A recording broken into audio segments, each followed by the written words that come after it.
Alright, modeling geometry, homework 5.4. It's actually the homework we got after doing 5.3, but the homework is called 5.4. So let's take a look at it. Alright, the first couple are just looking at those trig ratios, and you will need a calculator for this.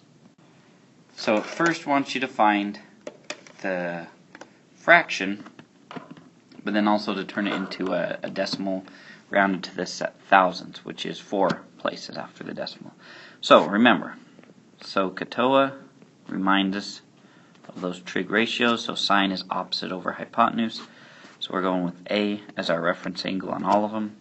So this would be opposite, this would be adjacent, and this across from the right angle is hypotenuse. So for the sine of A, it's opposite over hypotenuse, so it would be 10 over 26, which we could reduce to 5 over 13. But then we type that into our calculator, and we get a big long decimal. Now it only wants it rounded to the thousandth, so it's 0.3846, and then 1 after 6, but that means we just leave it like that. Now let's do the cosine. So cosine is adjacent over hypotenuse, so 24 over 26, or if we reduce 12 over 13, which gives us, when we do our decimal, 0.92307, so we round to 1, because 7 is bigger than 5. Okay, now the final one, the tangent. Tangent is opposite over adjacent, so opposite over adjacent, 10 over 24, which we reduce to 5/12, which put it in your calculator, and you get 0.41666, so we round 7. Alright, and so you do that for all the rest. Now, question 5 says, which trigonometric ratio is exact, the fraction or the decimal? Well, what did we have to do to the decimal? We had to round, right? Does that make it exact? No. And in fact, all decimals are just what we call approximations of the fraction. So the fraction is the exact because, that's an exact number. That's an exact number. Okay, there's no decimal, no rounding. Whereas here, we're rounding for our decimals. So it's a fraction because you don't have to round, and you have those exact numbers. Okay, just like number 6, my calculator tells me that square root of 2 over 2 equals that decimal. Is one value more accurate than the other?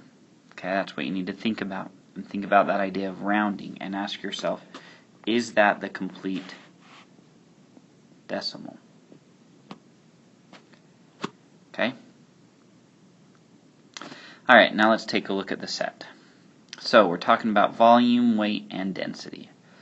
So it says a figure at the right is of 2 grain storage silos. The diameter of each measures 24 feet, and the height of the cylinder measures 51 feet. The height of the cone adds an additional 12 feet. So let's kind of dissect this.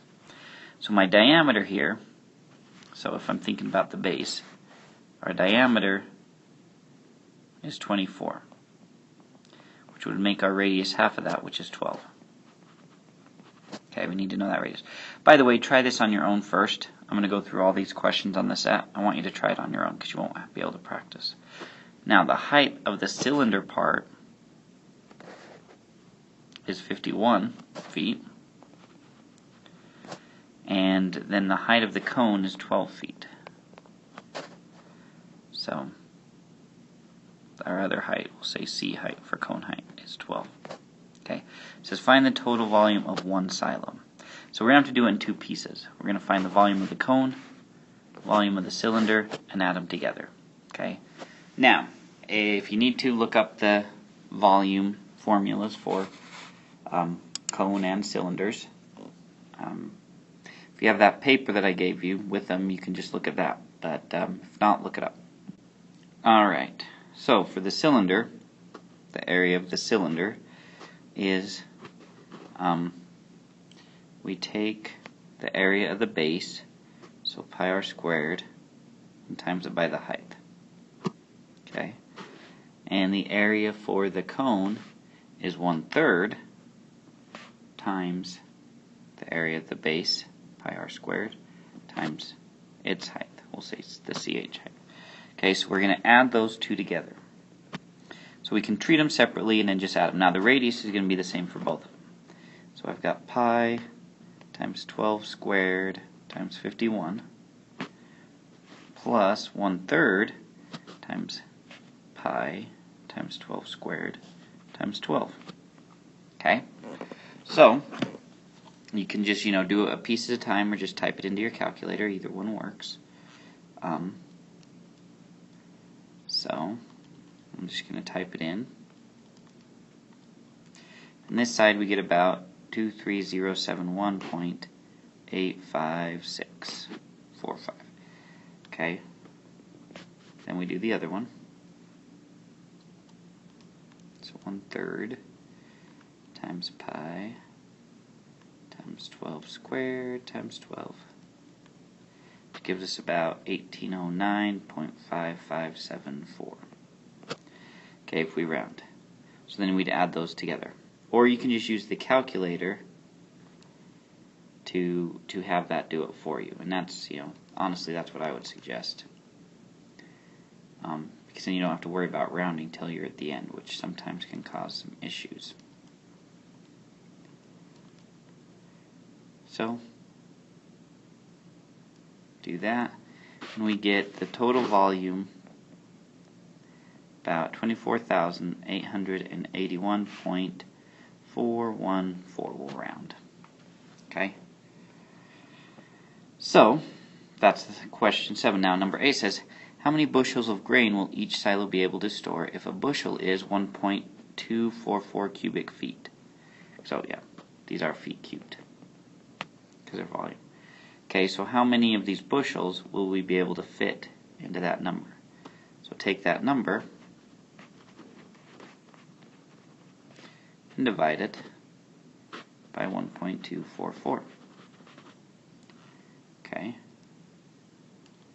So then you type that into your calculator and divide by 1.244. And you get about 20,001.136, but if you're thinking about a bushel, they don't want a partial bushel, right?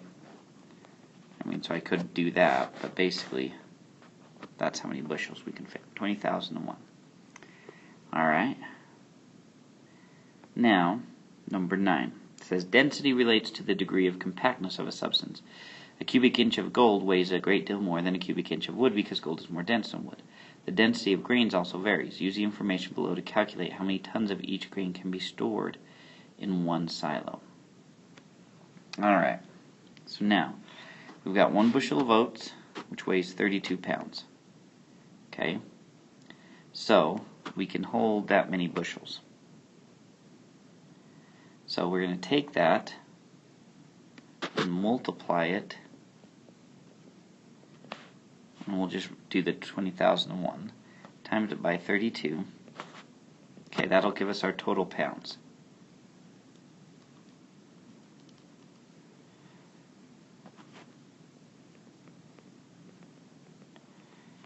Okay, then we need to divide by 2,000 to figure out how many tons. So about 320.016 tons. Then we do that same process for these two. Okay, take 20,001 times 48 equals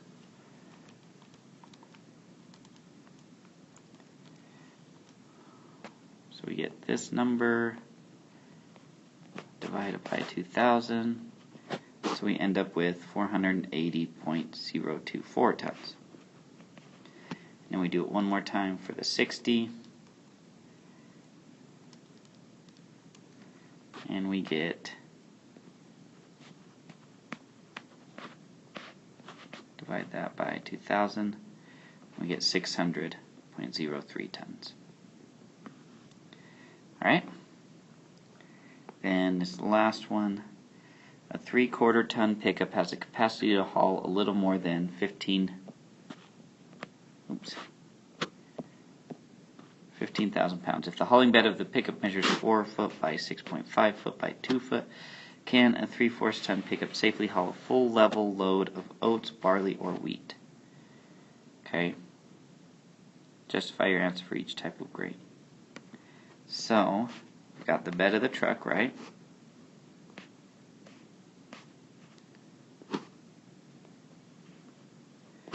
They're saying it's 2 feet high, 4 foot by 6.5 foot.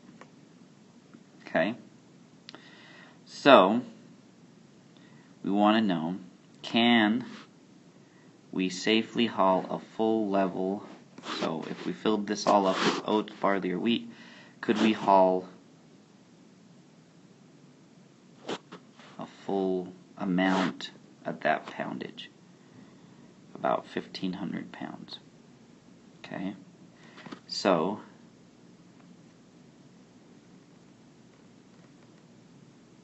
I'm assuming we're just checking to see how much they could each haul. So we've got oats, barley, and wheat, right?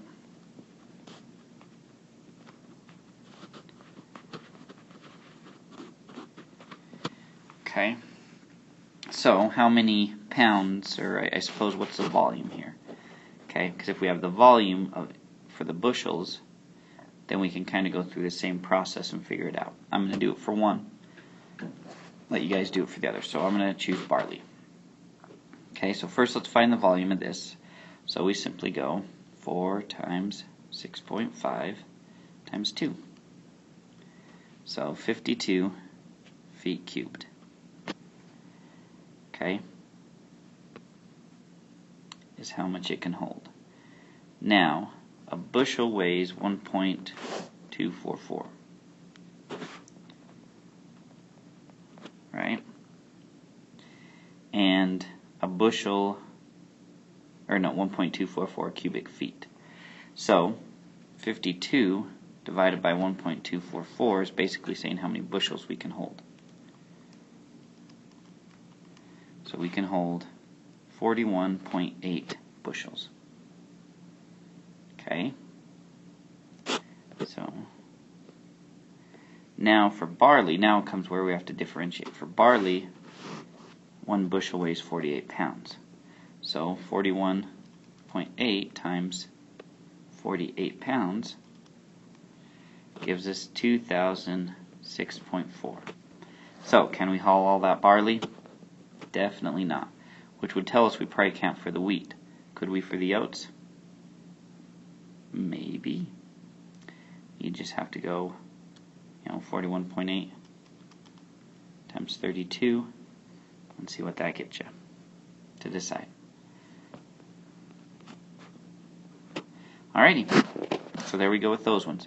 Now the last ones are kind of a review, just graphing and talking about everything we know about it and looking at the end behavior.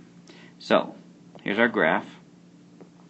Let's make us our x-intercept, or our x-axis, our y-axis. Okay, we've got f of x equals x minus 2 times x plus 3.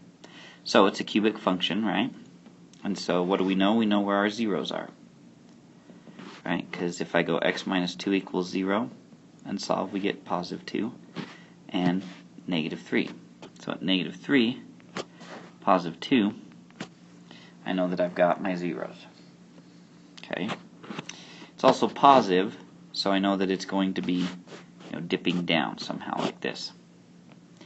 Now to figure out where our vertex is, okay, and I suppose we could find the y-intercept if we set those equal to 0. So 0 minus 2 times 0 plus 3 equals f of x. We can figure out what our y-intercept is. So that would be negative 2 times positive 3, so negative 6. So our y-intercept is at negative 6. Okay, so we're right there. Now, where is our vertex, our minimum? Okay. So remember to do that, we count 1, 2, 3, 4, 5, so we cut that in half, 2.5. So 1, 2. So somewhere along this negative 1/2 is where my vertex resides. Okay? So I know that when my x value is negative 1/2, or negative 0.5, we can figure out what the y value is just by plugging it in. Okay, so negative 0.5 minus 2, negative 2.5. Negative 0.5 plus 3 is a positive 2.5. Okay, then 2.5 times 2.5, well, times negative 2.5 gives us negative 6.25. So our vertex is negative 0.5, negative 6.25. So a little past that. Okay, which means right up here is another point. So there we go. We can draw the shape of our graph. Okay. So what's the end behavior? As we go left, we're going up to positive infinity. As we go right, we're going up to positive infinity. Okay. Where are we increasing, decreasing? Remember, we started out at negative infinity, and as we keep going until we get to that negative 0.5, that's where we're decreasing. So from negative 0.5 to infinity, that's where we're increasing. Okay, where is it positive? From negative infinity until we get to that x-intercept of negative 3, we're positive. And then union, right, it'd be negative infinity to negative 3. Union from 2 to positive infinity, we're positive. Negative would be from negative 3 to 2. That's where we're negative. Maximum. Don't have a maximum. Minimum. That's our vertex, right? Right there. What else do we know? Is it a function? Yes. Is it continuous? Yes. Okay. And I think that covers pretty much everything. Unless you can think of anything else. But that's what you're doing for the rest of them. So just get that going. And there you guys go.